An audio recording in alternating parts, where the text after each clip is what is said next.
ईमान अस्ल ईमान रूह ईमान कंज़ ईमान सैयद इंसोजा सय्याह ला मकान जनाब मुहम्मदुर रसूलुल्लाह सल्लल्लाहु अलैहि वसल्लम की बारगाह में कसपनाह में नजराने दरूद पेश करने की सआदत हासिल करें। पढ़ें अल्लाहुम्मा सल्लि अला सय्यदना व मौलाना मुहम्मदिन मअदनिल जूद वल करम व अलैहि व बारिक व सल्लिम सलातन व सलामन अलैका या रसूलल्लाह। कभी कभी इस तरह के जलसे देखने और पढ़ने को मिलते हैं। जलसा खूबसूरत तो चल ही रहा है, लेकिन और खूबसूरत उस वक्त हो जाएगा जब आप लोग आखिर तक यहाँ बैठे रहेंगे और मोबाइल वगैरह सब छोड़कर तवज्जो से गुफ्तगू समाअत करेंगे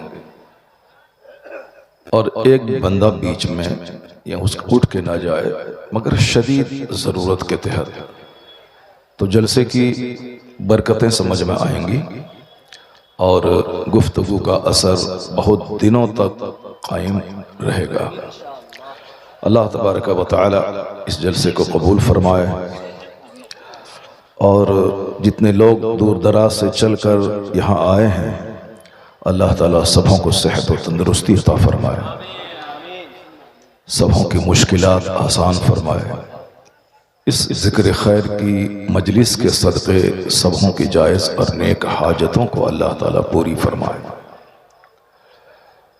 दीनी मजलिसों में आने का मकसद ही यही होता है कि अपने गुनाहों का दाग मिटाया जाए, नेकियों से अपने नामे आमाल को सजाया जाए और 2-4 घंटे तक एक रूहानी जन्नती महफिल का लुत्फ उठाया जाए।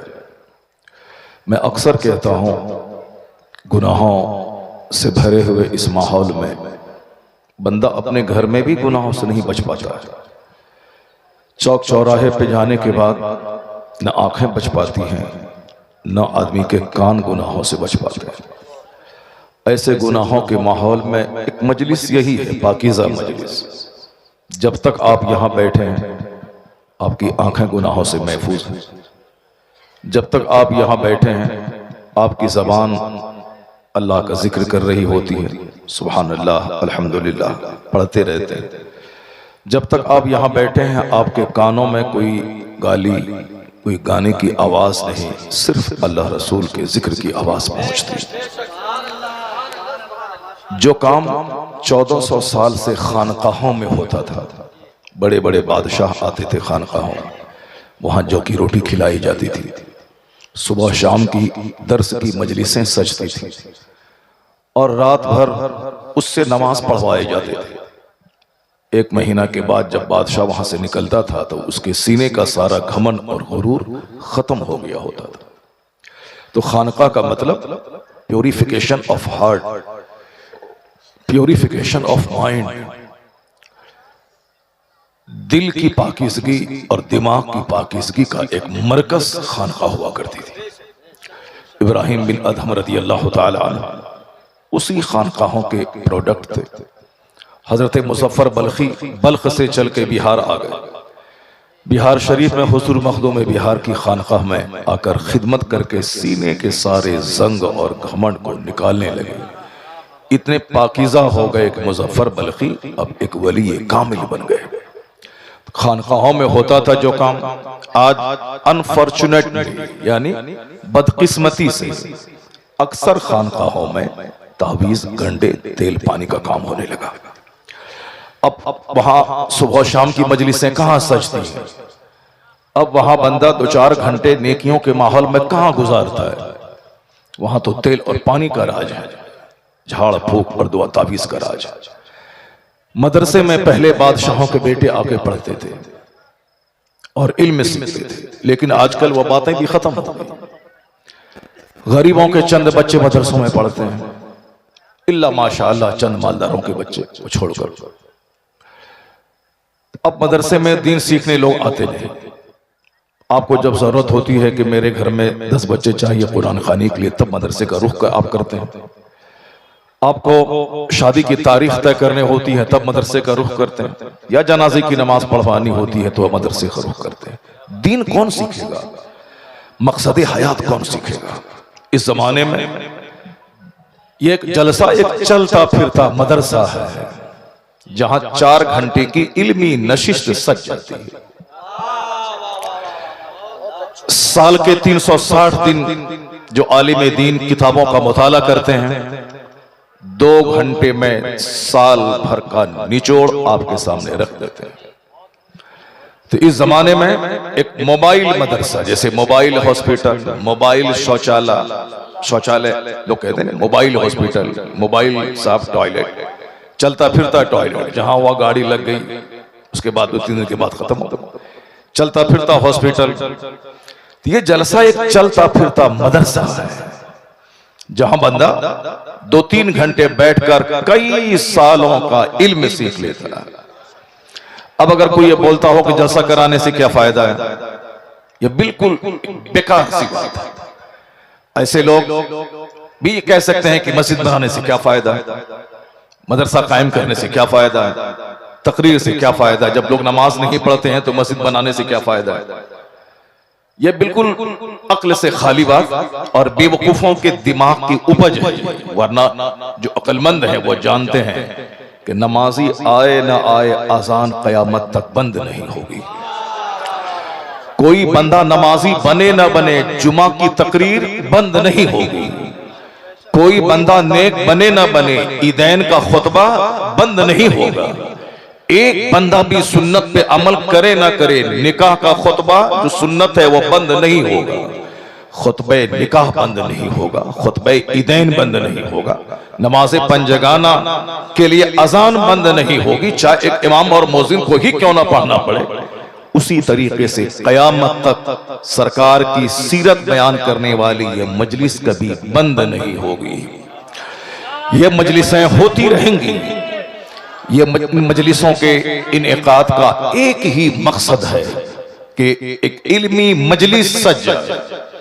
वो कुरान करीम जो उलूम व फनून का सरचश्मा है, वो कुरान करीम जो fountain of knowledge and wisdom है, उसको जाना जाए कि उलूम व फनून का सरचश्मा कैसे है।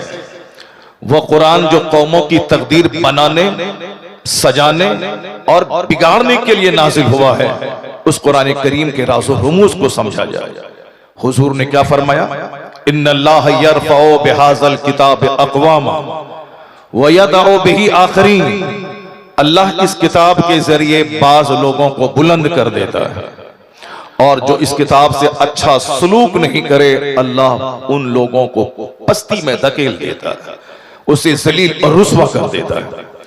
आखिर वह कौन से सीक्रेट हैं जिसके जानने के बाद अल्लाह रब्बुल इज्जत इस किताब के जरिए बास लोगों को बुलंदी अता कर देता है। अरब के बकरी चराने वाले लोग ईरान के हाकिम बन गए, अरब के खाना बदोश रोम के हाकिम बन गए, अरब में जहां खेती बाड़ी नहीं होती थी, अरब में जहां लोग मुश्किलात का सामना था, दूर दराज ममालिक जाके तिजारत करते थे। उक्कास के दंगल में कुश्ती लड़ने वाला उमर फारूक आजम, उनका बयान है कि जब वो अमीरुल मोमिनीन बने, मक्का मुकर्रमा की एक वादी से गुजरते हुए जहां कभी वो ऊंट चराया करते थे, उस वादी को गौर से देखने लगे। पीछे मुस्लिम आर्मी है और आर्मी का सरबराह खलीफतुल मुस्लिमीन उस वादी को गौर से देखे जा रहे हैं। किसी ने कहा कि हुजूर क्या देख रहे हैं, चिलचिलाती धूप, अरब की गर्मी सबों को मालूम है। कहा मैं उस जगह को देख रहा हूं जहां कभी मैं ऊंट चराया करता था। कौन? खलीफतुल मुस्लिमीन उमर फारूक आजम, जिसके बारे में आज भी यूरोप के दानिश्वर कहते हैं if any second Umar would in the world, अगर दूसरा कोई उमर दुनिया में हो गया होता सारी दुनिया में इस्लामी हुकूमत कायम हो जाती। वो उमर फारूक आजम जिन्होंने हॉस्पिटल का निजाम कायम किया, वो उमर फारूक आजम जिन्होंने बूढ़ों का पेंशन जारी किया, जिसे आप वृद्धा पेंशन कहते हैं, वो उमर फारूक आजम जिन्होंने हामिला औरतों की तवानाई और खाने पीने के लिए वजीफा जारी किया, वह उमर फारूक आजम जिसने दूध पिलाने वाली औरतों का वजीफा जारी किया, वह उमर फारूक आजम जिन्होंने बूढ़ों का वजीफा जारी किया, जिन्होंने डाक का सिस्टम सुचारू ढंग से जारी किया। यूरोप हम लोग नहीं जानते हैं, मगर यूरोप के पढ़े लिखे लोग जो 24 घंटे में 15 घंटे किताबों से जुड़े रहते हैं, हम लोग तो सिगरेट से, बीड़ी से जुड़े रहते हैं, गुटखा से जुड़े रहते हैं। चाहे मस्जिद में रहें तो भी गुटखा नहीं छूटने वाला है, चाहे स्टेज पर बैठे तो भी गुटखा नहीं छूटने वाला है। तो हम लोग 24 घंटे पान से जुड़े रहते हैं, हम लोग 24 घंटे गुटखा से जुड़े रहते हैं। मुझे याद है बनारस के एक मुफ्ती साहब से मैंने कहा था, हुजूर पान खाना तो बुजुर्गों का तरीका है, आप पान क्यों नहीं खाते? उन्होंने कहा था कि मैं पान इसलिए नहीं खाता हूं कि जितनी देर चबाऊंगा, जितनी देर मुंह में थूक भरूंगा, उतनी देर 10 बार हुजूर पे दुरूद पढ़ लूंगा। तो हम लोगों का रिश्ता गैर जरूरी चीजों से है, अननेसेसरी चीजों से। हमारा रिश्ता फजूल चीजों से है, हमारा रिश्ता किताबों से नहीं है, हमारा रिश्ता स्टडी से नहीं है। वो तो दुनिया में मुट्ठी भर कौम यहूदियों की है जो 24 घंटे में 12 से लेकर 18 घंटे जिसकी औरतें भी किताब पढ़ती हैं, जिसके बच्चे भी किताब पढ़ते हैं, और मुट्ठी भर होकर अमेरिका पे राज करते हैं। मुट्ठी भर यहूदी पूरी दुनिया की हर गली में कोल्ड ड्रिंक्स के नाम पे सारी दुनिया में अपना व्यापार फैलाते हैं, और फिर सबों का पैसा मुसलमान बच्चों, औरतों, बीमारों, माजूरों के मारने पे खर्च करते हैं। सीने में अगर दर्द हो इस्लाम का, अपने बाल बच्चों का, अपने बुजुर्गों का, तो कभी भी यहूदी प्रोडक्ट कोई मुसलमान इस्तेमाल ना करे, मगर शदीद जरूरत के तहत कि जिसके बगैर काम न चले, शौकिया कोई मुसलमान इस्तेमाल ना करे।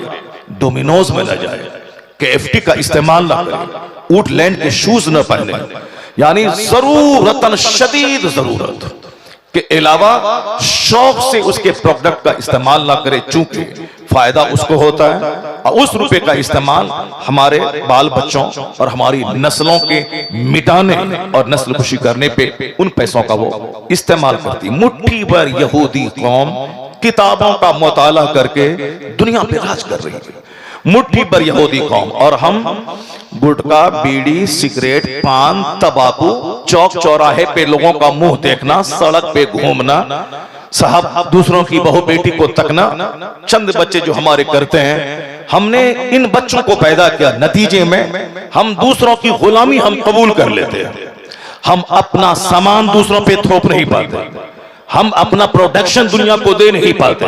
हवाई जहाज अमेरिका के 2 भाइयों ने दिया, करोड़ों मुसलमान इस्तेमाल कर रहे हैं। माइक्रोफोन डेविड हक्स ने दिया, मेरे जैसे करोड़ों लोग उसका इस्तेमाल कर रहे हैं। माइक्रोफोन साहब टेलीविजन जेल बेयर्ड ने दिया, करोड़ों लोग इस्तेमाल कर रहे हैं। वह लोग दिमाग जलाते हैं, एक एक मिनट को बर्बाद नहीं करते हैं, एक एक मिनट का सही यूज करते हैं, तब वह लोग मर भी जाते हैं, मगर दुनिया को एक प्रोडक्ट देकर कयामत तक के लिए दुनिया वालों पे एहसान कर जाते हैं। लोग उससे फायदा उठाते रहते हैं। बड़ा काम करने के लिए फजूल बातों से बचना होता है, बड़ा काम करने के लिए एक एक मिनट को कीमती समझना पड़ता है, बड़ा काम करने के लिए फालतू रिश्तेदारियों से बचना पड़ता है।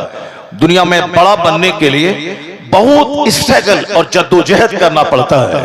तो जिन लोग मुताला करते हैं वह लोग क्या कहते हैं, इफ एनी सेकंड उमर, अगर कोई दूसरा उमर दुनिया में हो गया होता तो सारी दुनिया पे इस्लामी निज़ामी हुकूमत कायम हो गया। वह लोग कहते हैं, और हम लोग उमर फारूक आज़म रज़ी अल्लाह तआला अन्हु को एक आशिक़ रसूल की हैसियत से जानते हैं, उनके जलाल लबो लहजे की हैसियत से जानते हैं। जलाले उमर मशहूर है, जाहिर सी बात है, जलाले उमर मशहूर है, लेकिन इस कदर आजिजी और खाकसारी के पैकर हैं कि रात अपने कमरे को बंद करके अपने पांव पे दुर्रा मार के कहते थे, ये बताओ आज तुम कहां कहां चले, कहां कहां तुम चले।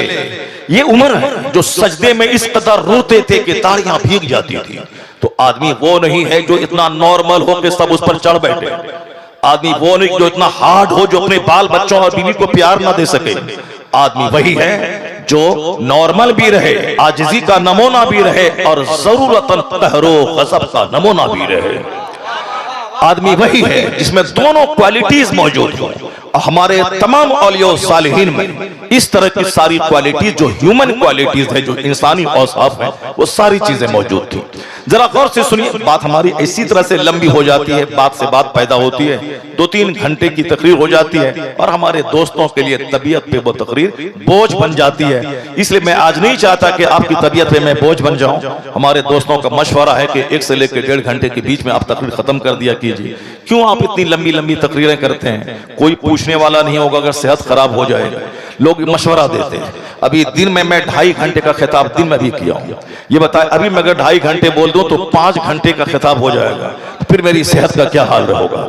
मगर मैं इतना जानता हूं कि दुनिया की बातें बोलने से सेहत घटती है, दुनिया झूठ बोलने से आवाज लगती है। जैसे हमारे हिंदुस्तान के वजीर आजम क्या क्या नहीं बोलते हैं और क्या क्या वादा करते हैं, क्या क्या वादा पूरा नहीं करते हैं। जबान में कुछ रहता है, दिल में कुछ रहता है, इसीलिए हर 10 मिनट के बाद पानी पीते हैं। पर अल्हम्दुलिल्लाह हम लोग 4-4 घंटे खिताब करते हैं, 3-3 घंटे बोलते हैं। अभी दूसरी बात तो छोड़िए, आज दिन की बात है, 2.5 घंटे में खिताब किया अभी रांची में। आज दिन में रात में नहीं, दिन में मैंने खिताब करके वहां से अभी ट्रेन पकड़ा और मैं अभी आया हूं। तो अब 2.5 घंटे वहां बोला, 2.5 घंटे अभी यहां बोलूंगा। अब आप ये बता दीजिए कि 1 गिलास पानी नहीं पीता हूं तो आखिर ये ताकत आती कहां से है? ये ताकतें गुटखा से नहीं आती हैं, बीड़ी सिगरेट से नहीं आती है, वो सुपारी चबाने से नहीं आती है, झूठ बोलने से नहीं आती है। जो कुरान बोलेगा, जो हदीस बोलेगा, जो सच बोलेगा, बोलता चला जाएगा, रूहानी ताकत मिलती चली जाएगी। नारे तकबीर, नारे रिसालत, रूहानी मजहब इस्लाम, स्पिरिचुअल फोर्स। मुसलमानों के पास एटम बम की ताकत नहीं होती, मुसलमानों के पास रूहानी ताकत होती है। इस बात को मैं 5000 साल पहले की मिसाल नहीं दे सकता, अभी करंट सारे लोग जान रहे हैं कि फिलिस्तीन के, इसराइल के यहूदी ने कहा था 3 दिन में मैं गाजा को मिटा दूंगा। 3 दिन में, सारे लोग जानते हैं, मुझसे ज्यादा न्यूज आप सुनते हैं। 3 दिन में मिटा दूंगा, लेकिन आज 16 महीने हो गए। 16 महीने के बाद अभी जब वो सुरंग से नौजवान निकले हैं तो सारी दुनिया दंग है। इतना बम गिराया गया जितना बम ना हिरोशिमा पे गिरा, ना नागासाकी पे गिरा, ना फर्स्ट वर्ल्ड वॉर में गिरा, उतने सारे बम 16 महीने में फिलिस्तीन की जमीन पे गिरते रहे। मगर उसके बावजूद ये नौजवान जिंदा कैसे रहे? इसकी ताकत जिंदा कैसे रही? जहां पानी को लोग तरसते थे, दाना को लोग तरसते थे, लेकिन ये स्ट्रॉन्ग हष्ट पुष्ट ये पहलवान सुरंग से कैसे निकल गए? तो अब दुनिया जान गई कि बम की ताकत जहां देर हो जाती है वहां ईमान की ताकत गालिब आ जाती है। 16 महीने तक बमों गिरने के बावजूद जिंदा रहना, यह इस बात की दलील है कि जहां मादी ताकत खत्म हो जाती है वहां रूहानी ताकत का ज़हूर होता है। ये निहत्थे लोग कुरान की तिलावत के बल पे जिंदा रहे, यह लोग जिक्र और दरूद के बल पे जिंदा रहे। तो आज भी अगर ये कहा जाए कि रूहानी ताकत कोई चीज है तो सिर्फ कहने से काम नहीं, प्रैक्टिकल में सारी दुनिया ने आंखों से देखा और दुनिया को इस बात का इल्म हो गया और बहुत सारे लोग इस वाकयात को देखकर कलमा पढ़ के मुसलमान हो रहे हैं कि हमने जुल्म की ताकत को देखा, हमने सब्र की ताकत को देखा। सब्र की ताकत कलमा पढ़ने वालों के पास थी, जुल्म की ताकत सर निगो होकर घुटने टेक कर उन्हीं नौजवानों के सामने सुलह करने, सीज फायर करने पे आमादा हो गए जिसे 3 दिन में मिटाने की कसम खाई थी। 16 महीने के बाद उसी के सामने घिघिया के सीज फायर किया जा रहा है। यह इस बात की दलील है कि जुल्म मिटने के लिए आया है, सब्र जिंदा होने के लिए आया। रिसालत, मजहब इस्लाम, इस्लाम हक मजहब है।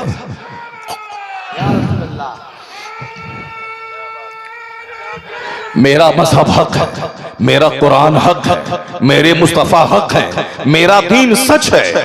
आज का जलसा आपको आवाज दे रहा है, कभी अपने मजहब के ताल्लुक से कभी आप इंफेरिटी कम्प्लेक्स के शिकार ना हो, एहसास कमतरी के शिकार ना हो, कभी भी नर्वस नहीं हो, कभी भी अपने मजहब के कानून को डिप्रेशन वाला कानून नहीं समझे। इस्लाम का कानून इतना जबरदस्त है जो इस मादी जमाने में सर चढ़ के बोल रहा है कि आज भी फिलिस्तीन के खंडरात पे अजान हो रही है, वहां जुमा की नमाज खंडरात और मलबे पे हो रही है। इसका मतलब है बम गिरा करके भी मुसलमानों के हौसलों को पस्त नहीं किया जा सका। बम गिरता रहा, मुस्तफा के गुलामों के हौसला बुलंद होता चला गया, बुलंद होता चला गया। कभी भी नर्वस ना हो, कभी भी सोशल मीडिया पे खबरें सुनने के बाद नर्वस ना हो। सोशल मीडिया पे खबरें देने वाले अक्सर वह लोग हैं जो मुसलमानों को नर्वस करना चाहते हैं, जो मुसलमानों की हौसला शिकनी करना चाहते हैं, जो मुसलमानों का मनोबल तोड़ना चाहते हैं,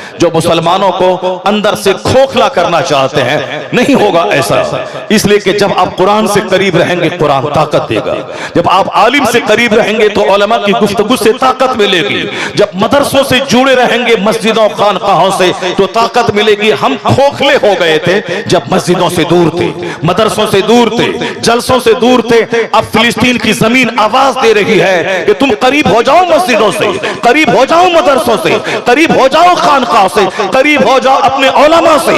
ये करीबी जहां कुर्बत बढ़ती जाएगी, रूहानी ताकत तेरे सीने में आती चली जाएगी। मैं आज बताऊंगा अपनी तकरीर के हिस्सों में कि किस तरह अमेरिका और यूरोप की वादी में इस्लाम का सूरज चमक और निखर रहा है, कैसे पढ़े लिखे लोग इस्लाम की तरफ आ रहे हैं, किस तरह से कौन सी बातें हैं जो इस्लाम की तरफ माइल कर रही हैं। हमारे बच्चों को मोबाइल चलाने का जुनून बढ़ रहा है, क्योंकि हम लोग लालायित हैं, हम लोग बेचैन हैं। पता नहीं किसकी नजर लग गई और किसने हमारी दिमाग साजी की कि बच्चे तुम मोबाइल चलाओ डीएम बन जाओगे, तुम मोबाइल चलाओ तेरी बेटी आईएएस ऑफिसर बन जाएगी, तुम मोबाइल चलाओ तुम मालदार दौलतमंद हो जाओगे, तुम मोबाइल चलाओ दिन रात और तुम साहब 10 मंजिला मकान बना लोगे।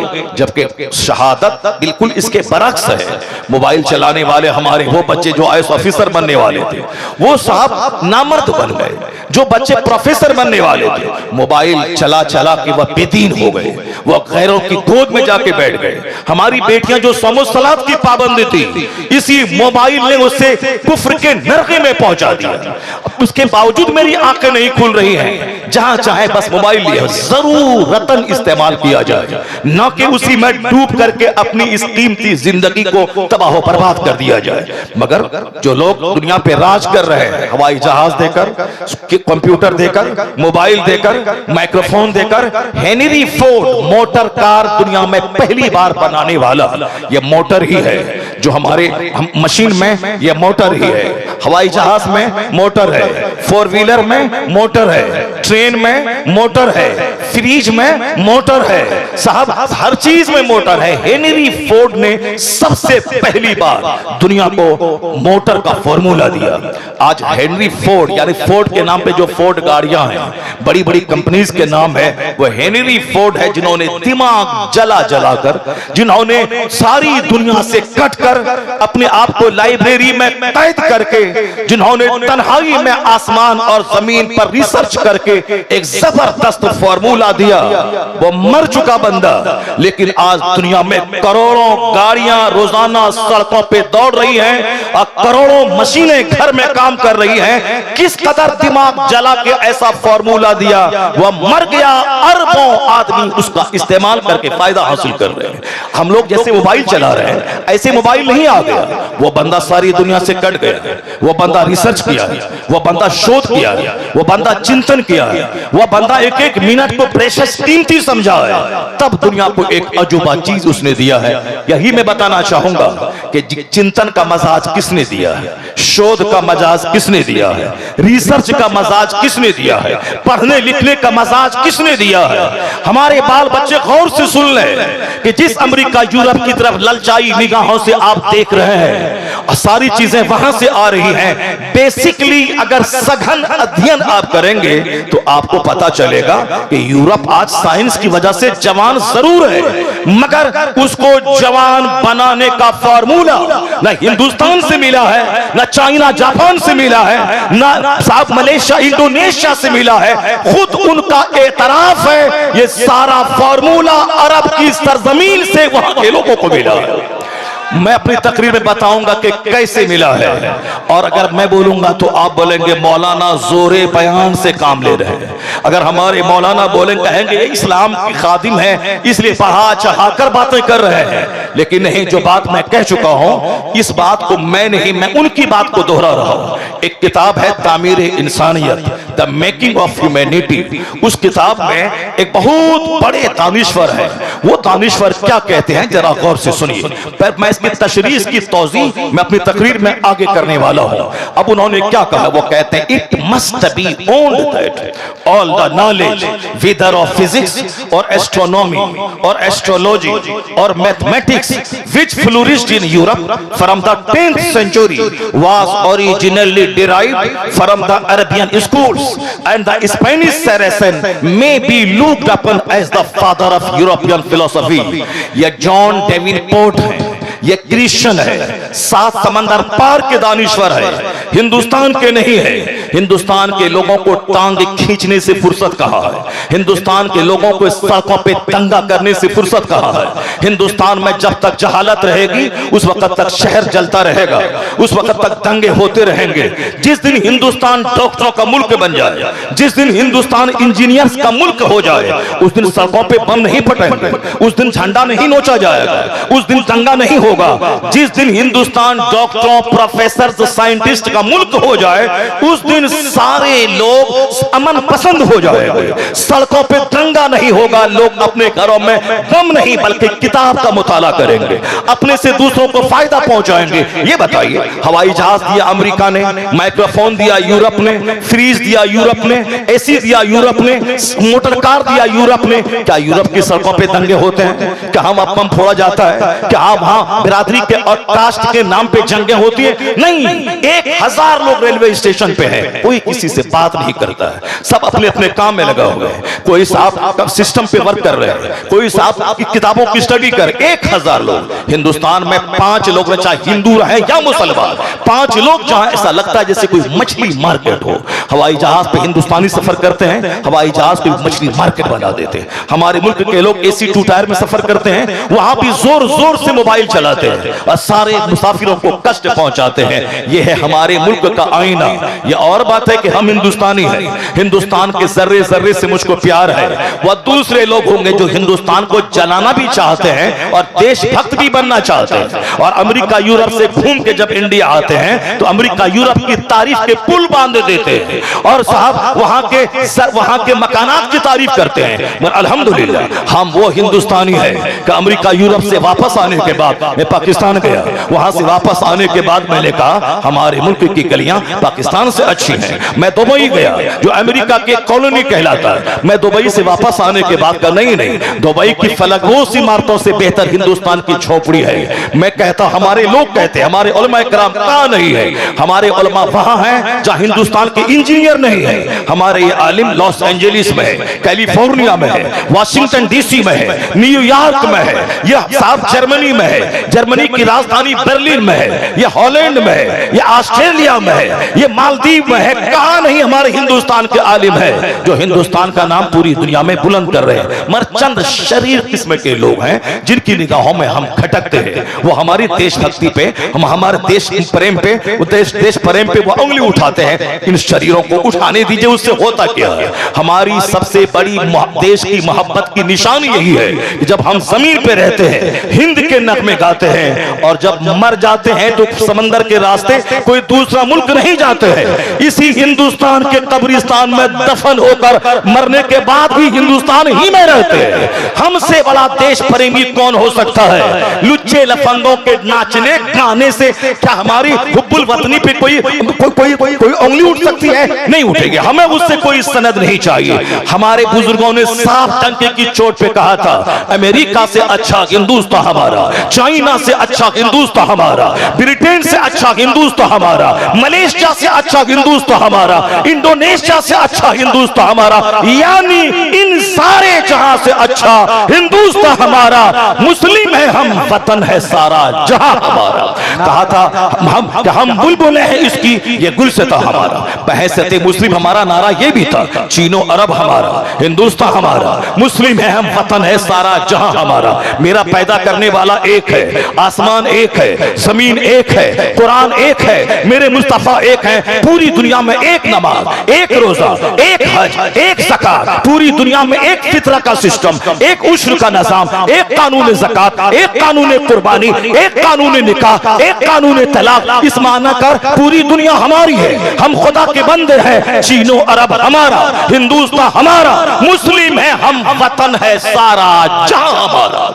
बहैसियत मुस्लिम सारी दुनिया हमारा मुल्क है, बहैसियत मुस्लिम सारी दुनिया हमारा मुल्क है, सारी दुनिया हमारी है, मेरे रब की बनाई हुई दुनिया है। हाँ, जो आदमी जहां रहता है वहां की मिट्टी से उसको प्यार होता है। दुनिया सब अल्लाह की बनाई हुई है, हम सारी दुनिया से मोहब्बत करते हैं, लेकिन चूंकि हिंदुस्तान की मिट्टी से हम पैदा हो गए हैं, इसलिए हमारा यह मुल्क अमेरिका से अच्छा है, चाइना से अच्छा है, जापान से अच्छा है, बांग्लादेश से अच्छा है, पाकिस्तान से अच्छा है, दुबई से अच्छा है, कतर से अच्छा है, मलेशिया से अच्छा है। तो बहैसियत मुस्लिम एक मरकज है मक्का मदीना, और बहैसियत हिंदुस्तानी हमारी राजधानी दिल्ली है, और सारा हिंदुस्तान उस दिल्ली के इर्द गिर्द घूमता रहता है।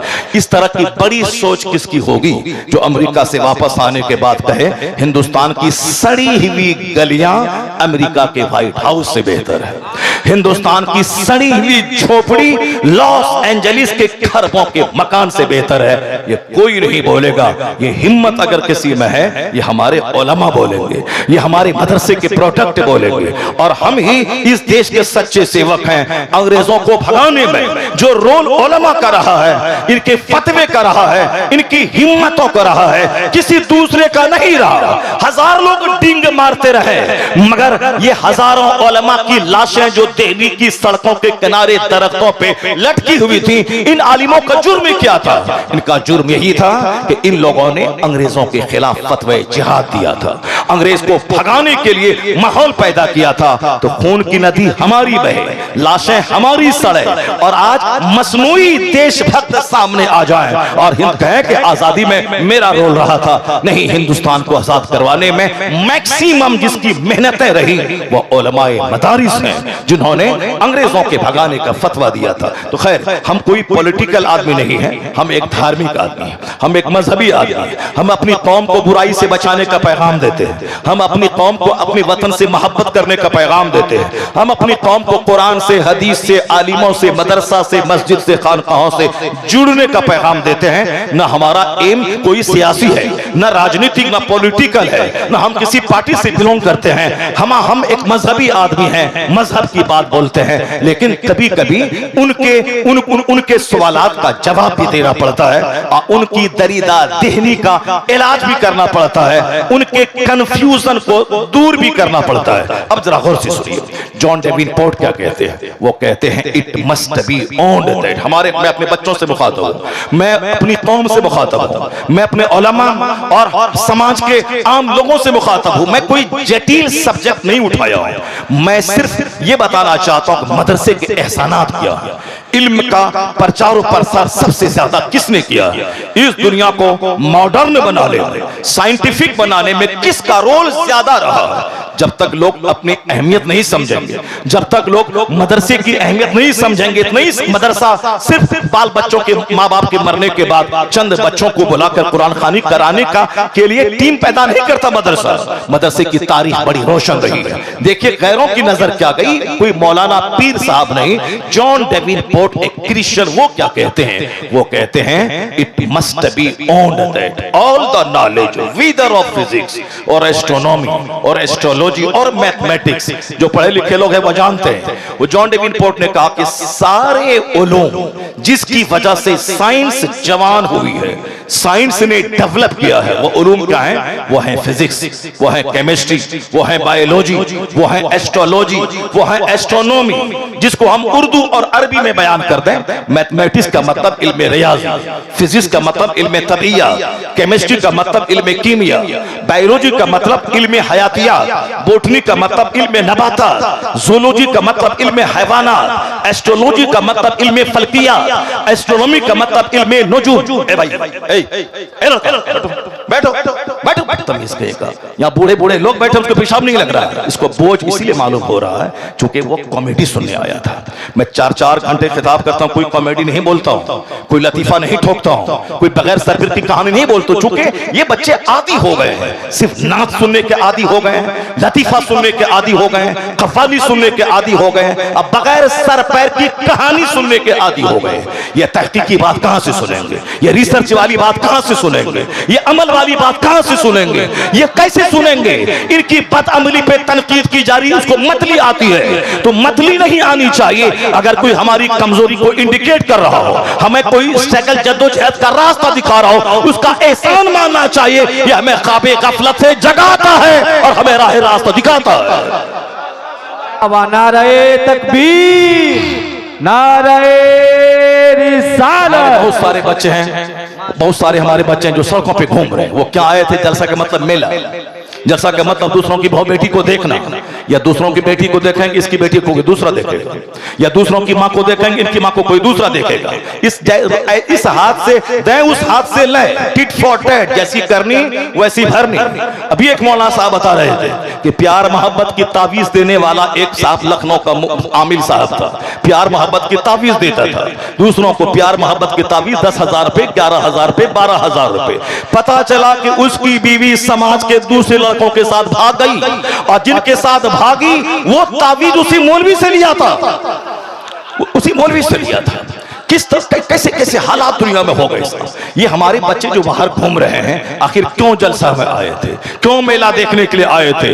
आज जलसा सुनने आए हैं तो उसको जलसे में रहना चाहिए, आलिमों की बात सुननी चाहिए। रोजाना तो कॉमेडी देखता है, रोजाना तो फालतू बातें सुनता रहता है, रोजाना तो खेल तमाशे देखता रहता है। कभी कभी मदरसा अहले सुन्नत जामिया नौमानिया में इस जलसा साल में एक बार होता है, कभी कभी 2-2 साल में जलसा होता है। ये जलसा इसीलिए होता है ताकि साल भर की कारकर्दगी मदरसे की आपको सुनाया जाए, आपको दिखाया जाए, और फिर आपको मदरसे से करीब करके बताया जाए कि मदरसा क्या कर रहा है। बच्चे हाफिज बन के फारिग होंगे और आप इसी बहाने 2 घंटा बैठकर कुरान सुन लेंगे, कुरान की बातें सुन लेंगे। तो साल भर बच्चों को पढ़ाया है और एक दिन जलसा करवा के बच्चों के बाप के पढ़ाने का इंतजाम किया गया है।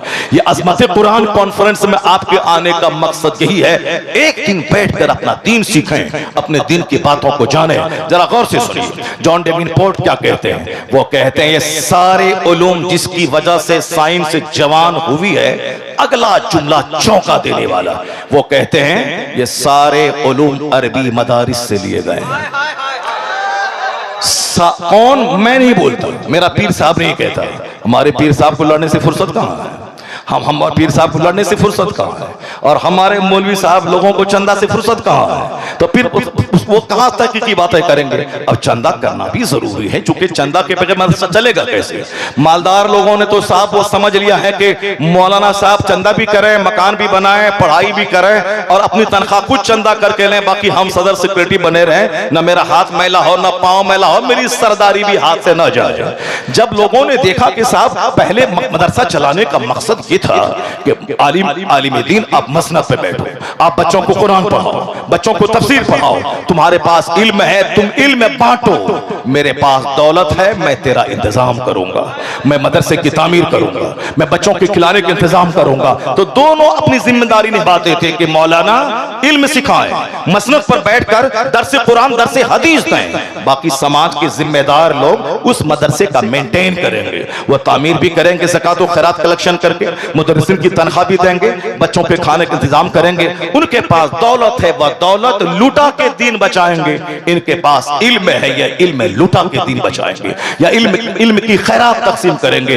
बहुत अच्छे ढंग से चलता था, लेकिन जब हालात खतरनाक हो गए, जब लोग मदरसा चलाने से भागने लगे, आलिमों को नौकर समझने लगे, सारा काम इन्हीं को करना है, तो उलमा मांगने का मतलब है अपनी इज्जत को मिट्टी में मिला देना। मांगने का मतलब है तकरीर 5 घंटे करें, दिलों में जो मोहब्बत है जैसे ही रसीद लेके आपके पास पहुंचे वो सारी इज्जत मिट्टी में मिल जाती है। क्योंकि जो आदमी मुझसे मिलना चाहता है, जो मेरी गुफ्तगू सुनकर हाथ चूमना चाहता है, मेरी पेशानी चूमना चाहता है, कैसे तुम ऐसी ऐसी बातें बोलते हो, वो जो आदमी पेशानी चूमना चाहता है और जहां मैं उससे कुछ मांग लेता हूं वो अपना दरवाजा बंद कर लेता है, वो भाग जाता है। साहब ये भी दूसरे लोगों की तरह मांगना शुरू किया, ठीक है मैं जलील हो गया मांगने की वजह से, लेकिन अगर मैं भी मांगना छोड़ दूं ये बता दे इदारा कैसे चलेगा, दारुल कैसे चलेगा, ये दर्स कुरान कैसे जिंदा रहेगा, ये उलमा की जमात कैसे पैदा होगी, मस्जिदों का इमाम कहां से आएगा, जनाजा पढ़ाने वाला कहां से आएगा,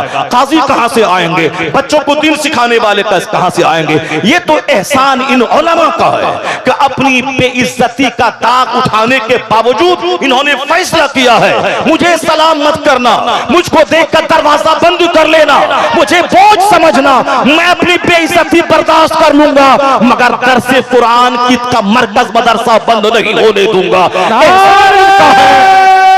तकबीर, नारे रिसालत, मसलके आला हजरत, अज़मत कुरान कॉन्फ्रेंस। एहसान इनका है।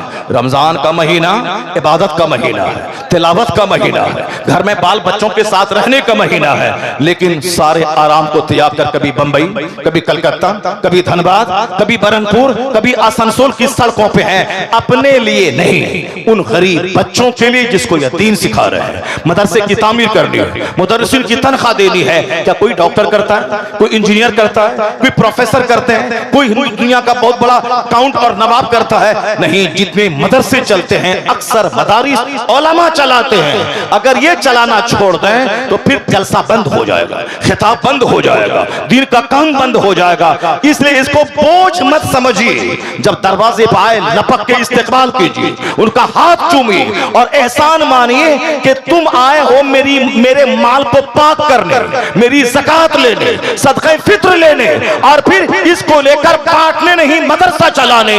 तो तुम्हारा डबल एहसान है कि मेरे माल को भी पाक कर रहे हो, मेरे समाज को जहालत से भी पाक कर रहे हो। सुभान अल्लाह, जिंदाबाद, नारे तकबीर, नारे। एहसान इन उलमाए कराम का है। सोच अलग अलग है लोगों की, मगर एहसान इनका मानना पड़ेगा। वरना जलसा कौन कराता है? गांव के कोई नवाब 1000 बीघा जमीन का जोतने वाला यही साहब है जो दस्तारबंदी के नाम पे आपको जमा करते हैं, जिससे मुसलमानों की शान बुलंद होती है। वरना कव्वाली के नाम पे तो लोग नाचते हैं। अल्लाह के वलियों के मज़ारात को लड़का लड़की के मिलने का मीटिंग पॉइंट लोगों ने बना दिया है। जरा सा मौका मिलता है तो कव्वाली के नाम पे अय्याशी, जरा सा मौका मिलता है तो क्रिकेट टूर्नामेंट के नाम पे दुनियादारी, जरा सा मौका मिलता है तो शादी ब्याह में डीजे बजवा के अपनी जवान बेटियों के दिलों में जिनाकारी और बदकारी का शौक जगाने का काम होता है। ये एहसान इन लोगों का है, दुर्वेशों का, जो आपको बुराई से भी रोकते हैं, डीजे से रोकते हैं, हरामकारी से रोकते हैं, मदरसा चलाकर आलिमों की जमात पैदा करके सबको दुनिया की फिक्र है, इसको आपको जन्नत ले जाने की फिक्र है। जिंदाबाद, जिंदाबाद, सुभान अल्लाह। सबको दुनिया की फिक्र है, इनको आपको जन्नत ले जाने की फिक्र है, आपको जन्नत ले जाने की फिक्र है। कभी आपने देखा नेता को वोट नहीं देंगे तो वो आपके चलाने की बात करेगा, आपके मोहल्ले की सड़कें नहीं बनाएगा क्योंकि आपने वोट नहीं दिया है। कभी देखा अपने मगरूरों को, आप उनको सलाम नहीं करेंगे तो वो आपको 50 बार सलाम न करके तड़पाएगा और सलाम का जवाब न दे के आपको जलील करेगा। लेकिन एहसान इन फकीरों का मानिए। अगर आप कह दें कि आज असर के बाद आपकी इमामत खत्म, दूसरा इमाम आएगा जुमा के दिन, मगर ये जुमा के दिन इसको मालूम है असर के बाद मैं बोरिया बिस्तर लेके मस्जिद से जाऊंगा, मेरी जगह छूटने वाली है, लेकिन उस जुमा के दिन कभी इस इमाम साहब को नहीं देखेंगे आप, ये इमाम साहब आपके खिलाफ तकरीर करे, आपको कोई बुरी बात बताए, आपको तबाह करने का तरीका बताए। नहीं, मालूम है इसे कि मैं आज असर के बाद मस्जिद छोड़ने वाला हूं, मेरी मुलाजमत खत्म होने वाली है, लेकिन वो आखिरी तकरीर भी जुमा के दिन करता है, वो हमारी बुराई के खिलाफ बोलता है, वो हमें जन्नत का रास्ता दिखाता है। इससे बड़ा शुभ चिंतक, इससे बड़ा वेल विशर, इससे बड़ा खैर का दुनिया में कोई गरोह नहीं है। मैं उसे गाली देता हूं, ये मेरी आबादी की बात कर रहा है, मैं इसको भगाने की बात करता हूं, ये हमें जन्नत का रास्ता दिखाता है। ये हकीकी शुभ चिंतक अगर कोई जमात है तो वह जमात उलमा है। नारे तकबीर, हकीकी नारे रिसालत, उलमाए अहले सुन्नत। आलिमों की जमात है। अब जरा गौर से मेरी बात सुनिए। डॉक्टर जॉन डेवेनपोर्ट क्या कहते हैं? वो कहते हैं आज जो साइंस जवान हुई है, इसकी जवानी में फिजिक्स का हाथ है, केमिस्ट्री का हाथ है, जूलॉजी का हाथ है, बॉटनी का हाथ है, एस्ट्रोलॉजी का हाथ है। चूंकि मैंने अंग्रेजी लिटरेचर मैंने पोस्ट ग्रेजुएशन किया अंग्रेजी में, अरबी फारसी उर्दू में नहीं, अंग्रेजी में। मुझको मालूम है कि कॉलेज में क्या होता है। अलबत्ता बेसिकली मैं मदरसे का तालिब इल्म हूं, मगर मेहनत करके मैंने मैट्रिक में 400 बच्चों में टॉप रिजल्ट निकाला है। 400 बच्चों में टॉप रिजल्ट निकाला है। तो इल्म दाढ़ी में नहीं रहता, इल्म पगड़ी में नहीं रहता, इल्म तो सीने में रहता, इल्म सीने में रहता। ऐसा नहीं कि साहब दाढ़ी रखने के बाद हम क्या अंग्रेजी पढ़ेंगे, दाढ़ी रखने के बाद क्या हम बिजनेस कर पाएंगे। नहीं, ये तो सोच बिल्कुल जाहिलाना है। क्योंकि इल्म का संबंध हृदय से है, इल्म का संबंध मेहनतों से है। जो भी मेहनत करेगा, मैंने आज तक हद्दे शरअ से कम दाढ़ी नहीं रखी है। हद्दे शरअ यानी एक मुश्त रखना, एक मुश्त से आगे दाढ़ी बढ़ जाए उसको कटा लेना चाहिए, क्योंकि एक मुश्त से आगे दाढ़ी जितनी लंबी होती जाएगी अक्ल घटती चली जाएगी। बहुत सारे लोग हैं दाढ़ी लंबी रखते हैं, यहां तक कमर तक रखते हैं, जितनी दाढ़ी लंबी होगी अक्ल घटती चली जाएगी। इसलिए यकमुश्त से आगे दाढ़ी जाए उसको काट लेना चाहिए। और सुन्नत यही है यकमुश्त दाढ़ी रखना। यकमुश्त दाढ़ी रखें, अक्ल स्ट्रांग रहेगी, आपकी कुव्वते मर्दानगी भी आपकी जबरदस्त रहेगी। क्योंकि दाढ़ी के बाल का संबंध कुव्वते मर्दानगी से बहुत ज्यादा है, कुव्वते मर्दानगी से बहुत ज्यादा है। अगर आप दाढ़ी मूंढते हैं तो समझ लें कि आप अपनी मर्दानगी की ताकत को अपने हाथ से गंवा देते हैं। मैंने पढ़ा था आज से 20 साल पहले, एक बहुत बड़े हकीम ने कहा था कि जो दाढ़ी मूंढता हो, उनका बेटा मूंढता हो, उनका पोता मूंढता हो, पोते का बेटा मूंढता हो, उसका पोता मूंढता हो, 6 नस्ल तक अगर ये दाढ़ी मूंढी जाती रही तो 7वीं नस्ल का बच्चा हिजड़ा और नामर्द पैदा होगा। इसका बड़ा गहरा संबंध कुव्वते मर्दानगी से है। यहां तो 40 साल के बच्चे हमारे फेल हो जाते हैं और 80 साल का दाढ़ी रखने वाला आदमी साहब 2-4 बच्चे पैदा कर रहा है। क्यों? दाढ़ी का संबंध कुव्वते मर्दानगी से ज्यादा है। इससे पहले हिंदू भी दाढ़ी रखते थे, सिख तो दाढ़ी रखते ही है, और क्रिश्चियन भी दाढ़ी रखते थे, और आज भी वो लोग रखते हैं। यहूदी भी दाढ़ी रखते हैं, आज भी उसके जो रिब्बी होते हैं, उसका जो धर्म गुरु होता है, वो भी लंबी लंबी दाढ़ी रखते हैं। और हिंदुस्तान के हिंदुओं के जो पंडित होते हैं वो भी लंबी लंबी दाढ़ी रखते हैं। जैसे गुरमीत सिंह पंजाब का, आशाराम जी, और साहब जितने भी लोग हैं सब। अब दूसरों को हम क्या बोले? हमारे देश के प्रधानमंत्री लॉकडाउन में इतनी लंबी दाढ़ी बढ़ा चुके थे कि देखने के बाद लगता था शायद प्रधानमंत्री हैं या कहीं किसी मंदिर से आए हैं, या फिर किसी को धोखा हो जाता था कि कहीं मदरसा से पढ़ के तो नहीं आ गए हैं। लोगों को धोखा होता था, इतनी लंबी दाढ़ी बढ़ा के रखते थे। तो दाढ़ी रखना हमारे बच्चों ने ऐब समझ लिया है, हमारे बच्चों ने दाढ़ी मूंढना ये फख्र की बात समझ लिया है। बैठिए मौलाना साहब, हमारे बच्चों ने दाढ़ी मूंढना ये फख्र की बात समझ लिया है। ये हमारे बच्चे, हमारी बच्चियां दाढ़ी वालों को के साथ रिश्ते में नहीं जुड़ना चाहती है। पता नहीं किस डाइन की नजर लग गई, पता नहीं किस कातिल की नजर लग गई, पता नहीं किस जादूगर ने जादू कर दिया। ये पंजाबियों की गोरी गोरी बेटियां, पंजाबियों के बच्चे दाढ़ी रखते हैं, सर पे पगड़ी पहनते हैं, बहुत हमसे ज्यादा ऊंची पगड़ी पहनते हैं। आखिर इसकी गोरी खूबसूरत बेटियां ये नहीं बोलती हैं कि दाढ़ी जंगल है, ये नहीं बोलती है कि पगड़ी देखने में बूढ़े की तरह लग रही है। नहीं, ये पढ़ी लिखी लड़कियां, इसकी IAS ऑफिसर, इसकी इंजीनियर, इसके डॉक्टर, ये सारी बेटियां उसी दाढ़ी वाले के साथ निकाह में बनती है। ये पता नहीं किसकी नजर लग गई कि हमारी जाहिल घराने की अल्हड़ बेटियां, गरीब घराने की बेटियां भी दाढ़ी वाले को पसंद नहीं कर रही है। अरबपति लोग पसंद नहीं कर रहे। सबको मालूम है हिंदुस्तान का इकलौता वजीर आजम जो 10 साल तक हिंदुस्तान का वजीर आजम रहा, डॉक्टर मनमोहन सिंह, जो अभी ताजा अभी मर गए हैं। 10 साल हिंदुस्तान के वजीर आजम रहे कांग्रेस पार्टी के। सर पे पगड़ी रही, चेहरे पे दाढ़ी रही। डॉक्टर मनमोहन सिंह के अलावा ज्ञानी जैल सिंह जो हिंदुस्तान के बड़े ओहदे पर फाइज रहे, बूटा सिंह जो गृह मंत्री कभी रहे, और आज भी कर्नल विक्रम सिंह जो फौज का एक जनरल है, उसके चेहरे पे दाढ़ी है, सर पे पगड़ी है। मैं ये कहता हूं एक कौम मुस्लिम के नौजवान बच्चे बच्चे जब सिख पगड़ी दाढ़ी पहनकर ये कर्नल बन सकते हैं, प्राइम मिनिस्टर बन सकते हैं, या प्रेसिडेंट बन सकते हैं, या गृह मंत्री बन सकते हैं और डीएम बन सकते हैं, तो तुम सुन्नते रसूल को मूंड कर कौन सा बड़ा कारनामा अंजाम देना चाहते हो? अगर तुमने सुन्नतों के मुताबिक दाढ़ी रखी और इस्लाम के कानून के मुताबिक सर पे टोपी सजाई और तुमने मेहनतें की, इनके पास मेहनत है, खुदा की रहमत नहीं है, उनके पास मेहनत है, बुजुर्गों की दुआ नहीं है। अगर तुमने मेहनत की उसकी तरह सुन्नत पे अमल किया तो तेरे पास मेहनत भी रहेगी, मुस्तफा की रहमत भी रहेगी, खुदा की अता भी रहेगी, बुजुर्गों का फैजान भी रहेगा। दूसरी कौमें तरक्की बाद में करेंगी और हर फील्ड में मुस्तफा का गुलाम आगे आगे रहेगा। नारे तकबीर, नारे रिसालत, मसलके आला हज़रत जिंदाबाद। पता नहीं किसकी नजर लग गई, किसने हमको बुरी नजर लगा दी, किसने हमारी बच्चियों की सोच को खत्म कर डाला। तो हम नहीं सुनते हैं कि एक सिख की बच्ची वो साहब अपने मजहब को छोड़ के गैरों के साथ भाग गई। हम नहीं सुनते कभी साहब मुशरिक की एक बेटी अपना मजहब त्याग कर वह गैरों के साथ चले गई। ऐसा अगर होता भी है कभी कभार, मगर लगातार ये हालात इस तरह पैदा हो गए हैं। पढ़ी लिखी बेटियां साहब गैरों की गोद में जाकर दीन ईमान का सौदा कर लेती है।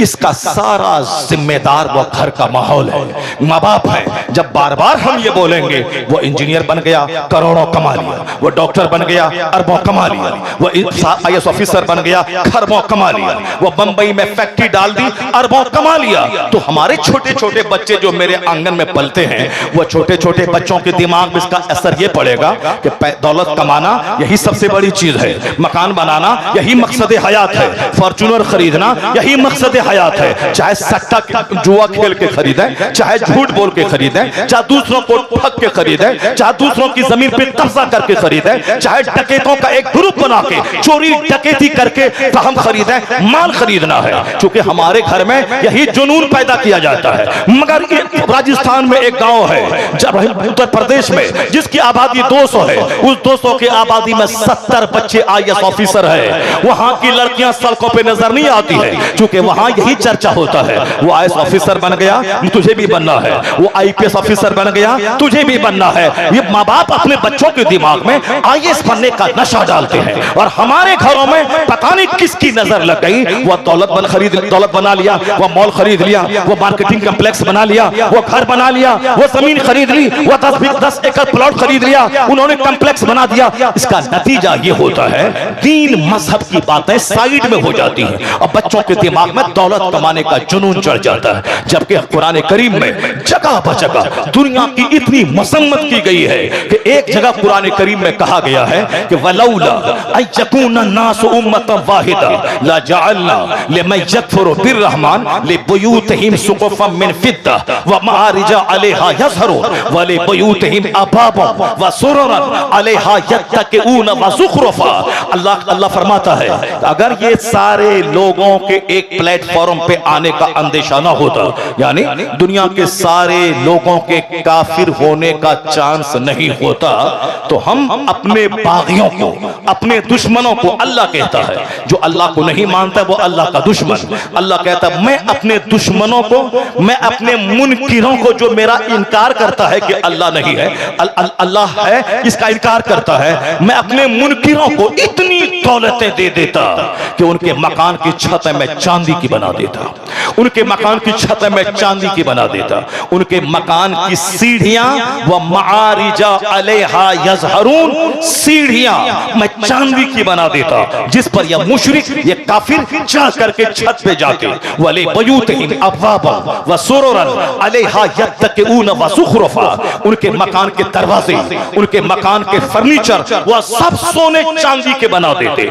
एक ज़ुख़रुफ नाम की सूरत है 26वें पारे में। ज़ुख़रुफ के माने डेकोरेशन, ज़ुख़रुफ के माने ऑर्नामेंट, ज़ुख़रुफ के माने सजावट। क्या कहा अल्लाह ने? अगर हम ऐसा कर देते तो दुनिया के सारे लोग काफिर हो जाते, सारे लोग मुशरिक हो जाते। जाहिर सी बात है जब काफिरों के मकान की छतें चांदी की बन जाती तो सारे लोग उसी को सच मान के काफिर हो जाते। अल्लाह कहता है अगर ये बात नहीं होती तो मैं अपने बागियों को इतनी दौलत देता, उनके मकान की छतें चांदी की बना देता। मगर आगे अल्लाह कहता है वाइन कुल्लु ज़ालिका जाएगा लम्मा मताउल हयाती दुनिया। अल्लाह कहता है अगर हम ऐसा कर भी देते, सोने चांदी का घर बना भी देते, तो कितने दिन तक उस घर में रहेगा? 70 साल, 80 साल, 90 साल, जो अल्लाह के नजदीक 1 मिनट है।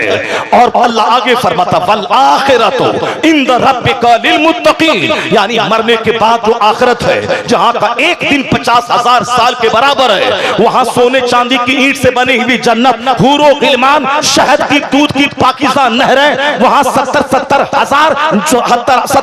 हजार गिलमान चांदी की तरह चमकते हुए नौकर गुलाम। वह किसके लिए है? अल्लाह फरमाता है आखिरत की सारी नेमतें, आखिरत की सारी इज्जतें जो कभी खत्म नहीं होने वाली है, वह उसके लिए है जो दुनिया में अल्लाह से डरता रहेगा, अल्लाह पर ईमान लाएगा, दुनिया से दामन बचाएगा। 70-80 साल, 1 मिनट जहां खत्म हुआ, खरबों साल की राहत है उस पर निछावर कर दी जाएगी। इस आयत करीमा के बयान करने का मतलब क्या हुआ? अल्लाह ये फरमाता है कि तुमको दुनिया का गुलाम नहीं होना है, तुमको दुनिया के पीछे पागल नहीं होना है। तेरा मतमहे नजर जन्नत है, तेरा मकसद हयात जन्नत पाना है, तुझे इस दुनिया को आखिरत की खेती समझना है। और सुनिए हुजूर ने क्या फरमाया, आका अलैहिस्सलाम फरमाते हैं लौ कानति दुनिया इंदल्लाहि जनाह बऊदा, अगर ये दुनिया अल्लाह के नजदीक मच्छर के पर के बराबर भी इसका कोई महत्व होता। जरा गौर से सुनिएगा, यह हदीस पाक में आया है।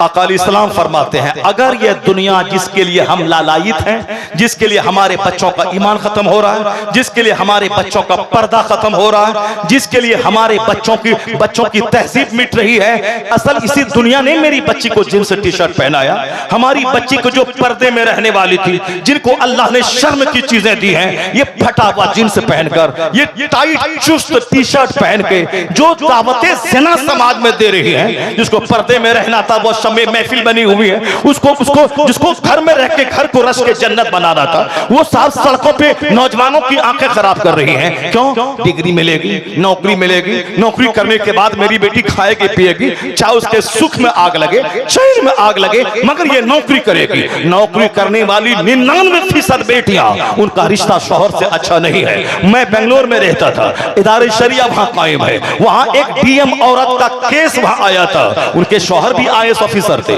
उसकी वाइफ भी आईएएस ऑफिसर थी, तो मुसलमान थी वो।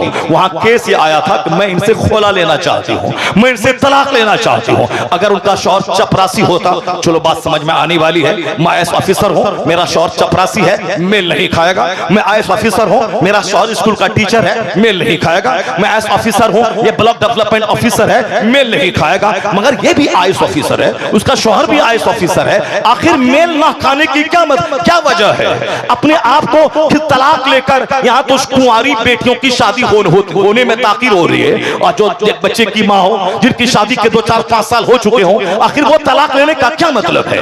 क्या मतलब यही है कि मैं सर्विस में हूँ, मैं सर्विस करती हूँ, मेरे पास कितने लड़के हैं, न जाने किस ड्राइवर से, न जाने किस हॉकर से, न जाने किस चपरासी से दिल लग गया हो। नहीं सुना आपने एक कांग्रेस की लीडर बिहार की, जो कांग्रेस पार्टी से एमएलए विधायक बनी थी, जो उसके पास बॉडीगार्ड थे, उसी बॉडीगार्ड के साथ जवान बेटे की मां चक्कर चला रही है। चक्कर चलाने की वजह से उसका सियासी कैरियर खत्म हो गया, उसको पार्टी ने निकाल दिया, वो टिकट से महरूम हो गई, अब अभी आम आदमी की तरह सड़कों पे घूम रही है। इस चक्कर की वजह से मैं आपसे कहना चाहता हूं कि आज जिसको शर्मो हया के जेवर बन के रह रहा था, हमने नौकरी के शौक में उसकी जिंदगी को मिट्टी में मिला दिया। उससे बेहतर तो मेरी वो खातून है जो बाहर शरीयत पढ़ रही है, कंजुल ईमान पढ़ रही है, अनवारी शरीयत पढ़ रही है, 5 गना नमाज पढ़ रही है, और कोई नौकरी नहीं है, रानी बनकर अपने शौहर के पास रह रही है। नाश्ता बना के शौहर को रवाना कर दिया, शौहर स्कूल चला गया, शौहर दुकान पे चला गया, ये आराम से रानी बन के फर्नीचर पे सोई हुई है। ये तो 60 बरस तक, अगर मेरी बेटी टीचर बन गई तो 62 साल तक उसको स्कूल में रोजाना 5 घंटे पढ़ाना है, अपना दिमाग चलाना है। वह थकी मांदी जब घर में आएगी तो शौहर की खिदमत क्या कर पाएगी? महीने में जब 50,000 मिले लेंगे तो वो बोलेगी मेरे बाप ने जमीन बेच के पढ़ाया है, मैं उसे पैसा दूंगी। शौहर बोलेगा तुम मेरी बीवी है, मुझको पैसा दो। ये जंगो जदाल के लिए आपने नौकरी दिलाया है, अपनी बेटी के सुख का कत्ल आपने किया है। वो बेटियां रानी बन के है, नमाज़ें पंजगाना पढ़ती हैं, शौहर की खिदमत करती हैं, घर में रानी बन के रहती है। शौहर मारे मारे फिरेगा, हल चलाएगा, दुकान में रहेगा, रोजी उसके जिम्मे है, रोटी उसके जिम्मे है, कपड़ा उसके जिम्मे है, महर की रकम उसके जिम्मे है। वो तो रानी बन के रहती है, सोई पड़ी रहती है, तिलावत इबादत करती है, और जब मरेंगी तो कनीज़े फातिमा बनकर जन्नतुल फिरदौस चली जाएगी। ये कौन सा काम तुमने करवा दिया कि स्कूल में रहे तो गैर मर्दों के साथ रहे, और साफ दफ्तर में है तो गैर मर्दों से हाथ मिलाए। बिटिया पढ़ेगी, बिटिया पढ़ने में बहुत तेज है, बेटा क्या करेगा? जी तो बेटा हमारी यादगार है, जो बेटा मेरी निशानी है, जो बेटा मेरे घर में रहेगा, जिससे नस्लें चलेंगी। तो ये बेटा गांजा पिएगा, ये बेटा चरस पिएगा, ये बेटा 5 घंटे मोबाइल चलाएगा, ये बेटा दूसरों की बहू बेटी का ताक झांक करके प्यार मोहब्बत की कहानी रचेगा। जिसको डीएम बनना था वह दिल फेंक आशिक बन रहा है, जिसको आईएएस ऑफिसर व साइंटिस्ट बनना था वो चरसी और गांजा पीने वाला बन रहा है। अपने बेटों के ताल्लुक से लापरवाही, क्योंकि बेटा डांट रहा है, और जब बिटिया दूसरों के घर में जाके आराम करेगी, इबादत करेगी, उसको पढ़ाने का जुनून चढ़ गया है ताकि उसकी जिंदगी में कड़वाहट आए। नौकरी करने के बाद शौहर से रिश्ता बिगड़ जाए, प्यार मोहब्बत के नाम पे उसकी जिंदगी तल्ख हो जाए। एक कौम मुस्लिम, अल्लाह ने कहा है तेरी औरतें घर में रहे, पर्दे में रहे, पर्दे में रहे, और तुम्हारे बच्चे वो आईएएस ऑफिसर बने, वो डीएम बने, साइंटिस्ट बने, आलिम बने, मुफस्सिर बने, मुहद्दिस बने। तुम्हारे बच्चे साइंटिस्ट बनेंगे, समंदर में 5 महीने रहेगा, खसफलाओं में 10 महीने रहेंगे, दुनिया वालों को अपनी तरफ से देगा। जिसे पढ़ाना था उसे गांजा खोर बना दिया, और जिसे नहीं पढ़ाना था पटावा जिन्स पहनकर उसको हमने पटा जिन्स पहना के दावतें ज़िना देने के लिए समाज में छोड़ दिया। नतीजे में घर में आग लगी है, घर में कोहराम बपा है, हर घर में इख्तिलाफ, हर घर में इंतशार, हर घर में आग। आवाज दी जा रही है इस्लाम की तरफ से, तुम अपने अपने बच्चों को पढ़ाओ, उसे बहादुर बनाओ, उसे मुजाहिद बनाओ, आईएएस ऑफिसर बनाओ, अपनी बेटियों को उसको इखलाक सिखाओ, दीन सिखाओ, उसे कनीज़े फातिमा बनाओ, तो घर में इख्तिलाफ की आग बुझेगी, तेरा घर रश के जन्नत बन जाएगा। घर में अमन उस वक्त कायम होगा जब हमारी बेटियां पर्दे में रहेंगी, जब हमारी बेटियां कायदे से रहेंगी। जरा गौर से सुनिए, बातें हमारी थोड़ी सी तवील हो गई, अब मैं अपने टॉपिक पे लौट के आता हूं, क्योंकि बहुत एक लंबी गुफ्तगू मुझको करनी है, क्योंकि आज बहुत शौक से आप सुन भी रहे हैं और बोलने को जी भी कर रहा है। वरना साहब जहां 2-4-10 लोग रहते हैं वहां बड़ी कीमती गुफ्तगू करने में थोड़ा अच्छा नहीं लगता, मगर यहाँ सारे लोग, सारा मजमा बिल्कुल जवान है। मैं एहसान मानता हूँ मौलाना साहब का, इन्होंने बर वक्त अच्छे वक्त में हम अच्छी गुफ्तगू के लिए हमको उन्होंने दावत दी। मैं कोशिश करूंगा कि आप मायूस नहीं हो।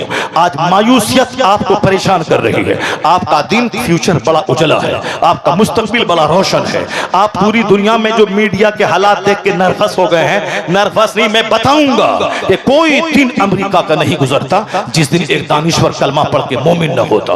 कोई दिन यूरोप का नहीं गुजरता जिस दिन वहां का पढ़ा लिखा साइंटिस्ट कलमा पढ़ के मोमिन न होता। ये हिंदुस्तान के 2-4 कम पढ़े लिखे लुच्चे लफंगे क्या जाने के मुस्तफा कौन है, इस्लाम क्या है। ये तो बस 2 घंटी बजाना है, 2 रुपया कमाना है, उसके लिए मुसलमानों को गाली देना है, अंध भक्तों के बीच का हीरो बन जाना है, और फिर 2 रोटी कमाना है, खाना है। ये क्या जाने अमेरिका का वो पढ़ा लिखा आदमी जिसने तारीख को अपनी आंखों की पुतलियों में समेट लिया, वो डॉक्टर माइकल हार्ट, उसने मेरे पैगंबर के बारे में क्या कहा। वो कहते हैं he is the only man in history who was supremely successful on both levels, religious and secular. वो अमेरिका 7 समंदर पार जहां से हवाई जहाज का फॉर्मूला आ रहा है, वहां का दानिश्वर क्या कह रहा है, इस इंसानी तारीख का, मानव इतिहास का एकलौता आदमी है मोहम्मद अरबी, जो सियासत और मजहब दोनों सतह पे सबसे ज्यादा कामयाब तरीन शख्स हुआ है।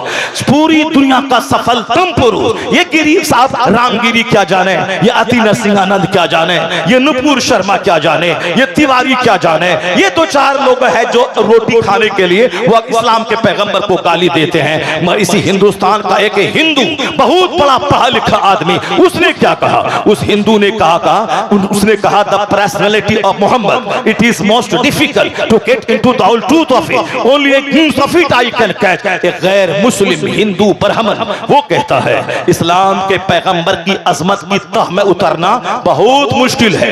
मैं एक चैप्टर उनका पढ़ता हूं, उनकी क्वालिटीज का दूसरा चैप्टर सामने आ जाता है। वो कहते हैं इस पृथ्वी का हीरो यानी अबकरी इंसान लाजवाब हस्ती कोई है तो मोहम्मद है। अरबी की जाते गिरामी है, पत्थर फेंकने की जरूरत नहीं है, थाना घेरने की जरूरत नहीं है, बल्कि इन गैर मुस्लिमों ने हमारे पैगंबर की शान में जो जो कलमात कहे हैं उसको हाईलाइट करने की जरूरत है। अगर वो मेरे पैगंबर के खिलाफ बोलता है तो उसी की बिरादरी का उससे बड़ा पढ़ा लिखा आदमी उसने मेरे पैगंबर की जो तारीफ की है उस तारीफी जुमलों को दीवार में लिख दे, उन तारीफी जुमलों को व्हाट्सएप में एक दूसरे को शेयर करे, उन तारीफी जुमलों को दुनिया वालों को पहुंचा दे कि तुम भी तो गैर मुस्लिम हो, तुम इस तरह की बातें कर रहे हो और ये भी तो पढ़ा लिखा गैर मुस्लिम है जिन्होंने हमारे पैगंबर के बारे में जबरदस्त अपने दिल के जज्बात को खोल के रख दिया है। वो कहा, वो आखिर में कहता all these magnificent role in these departments of human activities he is alike a hero. मुसलमान नहीं, मौलाना नहीं, पीर साहब नहीं, एक हिंदू ब्राह्मण वो कहता इंसानी जीवन के हर क्षेत्र में जो मुस्तफा का योगदान रहा है, जो उनका मार्गदर्शन रहा है, जो उनके एहसानात रहे हैं, जो उन्होंने जीवन शैली दी है, कहते हैं उसको देखकर कहा जा सकता है इस पृथ्वी का लाजवाब इंसान मोहम्मद अरबी अलैहिस्सलाम। इसी को आला हजरत बरेली से कहा कोई बड़ा नहीं है, ना प्रोफेसर बड़ा, ना थिंकर बड़ा, ना ऑफिसर बड़ा, सबसे आला व औला हमारा नबी, सबसे बाला व वाला हमारा नबी, सारे ऊंचों में ऊंचा समझिए जिसे है उस ऊंचे से ऊंचा हमारा नबी। पैगंबर आजम को पढ़ने के बाद पता चलता है किस तरह हमारे पैगंबर सर्वश्रेष्ठ हैं, कैसे हमारे पैगंबर महानतम पुरुष की सूरत में इस दुनिया के लिए रहमत बन के जलवागर हुए हैं।